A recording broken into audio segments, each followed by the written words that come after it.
Looking Back by Mavis Gunter. Of Lake Munmora, 2259.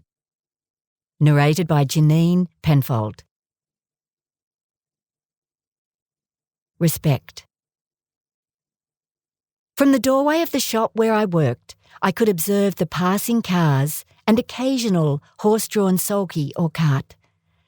I watched from the time of my youth in the 1940s the men whistle as they walked and raise their hats to the passing ladies who walked with light steps and smiled at the passers-by. In the distance, I heard a band playing Rock of Ages. The people on the street stopped and waited for the funeral to pass. The women stood quietly together while the men stood holding their hats over their hearts.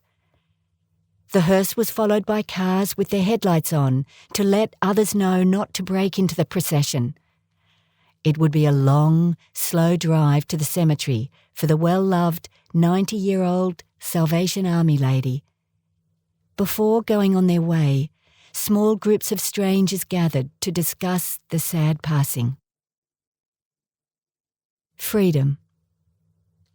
While sitting in the park eating my lunch of sandwiches, I watched children playing their self-arranged games. They played by their own rules, passing and kicking a ball around the grass. Their dogs jumping about with their tongues hanging out, enjoying the game. Compassion. I was born in 1930, during the Great Depression and a 10-year drought. Water was negligible, and the surface of the dams were curls of clay.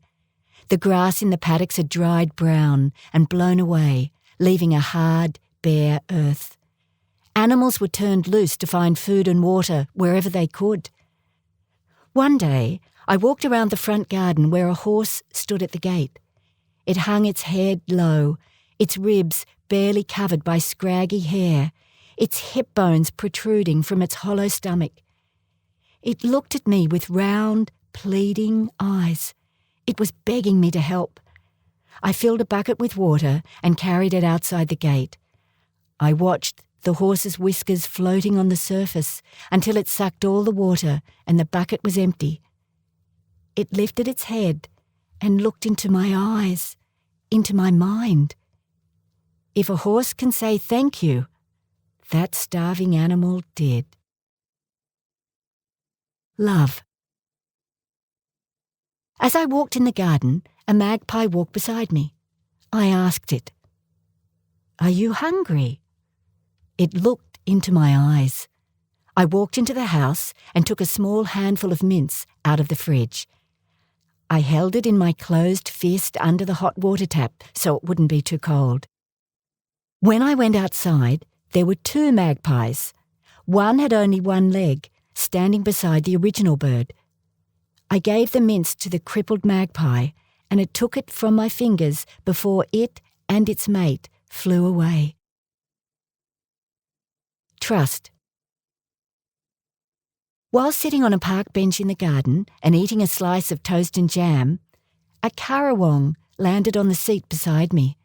His feathers were black and shining silver in the sunshine. He looked at me with the most beautiful, pure gold eyes. Then he looked at my toast. I broke off a small piece and held it out to him. He took it so carefully in his strong beak, not even brushing my fingertips. As he took a bite, he looked into my eyes until I gave him his share. When the toast was gone, he flew away. I think he had eaten as much as I had. I felt privileged for a wild bird to have trusted me. Education is important. After the floods, I found a fish in the creek when I was on my way home from school. I caught it and carried the fish the mile home so I could put it into our dam and keep it. I talked to it all the way. When I got home, I was devastated to see that I had killed my fish. Obey your elders. While wandering through the bush, gathering wildflowers with my brother, I found a kitten rabbit and picked it up. I put it under my jumper to keep it warm. My brother said, You can't keep that. Mum won't let you. I want to keep it. I stroked its soft fur. He insisted. Mum will make you bring it back. We walked home with the rabbit content in my jumper. Mum looked. Now what have you got? It's a baby rabbit. It was lost and I want to keep it. Mum was firm. Take it back to where you found it. But Mum, I'll look after it. Take it back this instant. Mum had spoken, so there would be no argument. I've always been afraid of the dark. Johnny, will you come with me? I pleaded. I told you Mum wouldn't let you keep it, he grumbled. He came with me into the dark night among the sticks and rustling leaves, where who knows what lurked, and we replaced my precious little rabbit. Companionship. As Mum walked down the paddock to the pig run, wheeling a large brown barrow loaded with food for the pigs, she was accompanied by our dog and many cats in front and around her. A bird flew from tree to tree as she passed, singing its songs to her. She listened to it and sang, repeating its undulating musical sound. Each day it added another phrase, and she copied, song singing along with it. The bird was teaching her its songs as the dog ran ahead to protect her from the snakes and lizards, and the cats were there for company. Conclusion. I have had many challenges in my life and must have done something right. My elder son volunteers with the SES.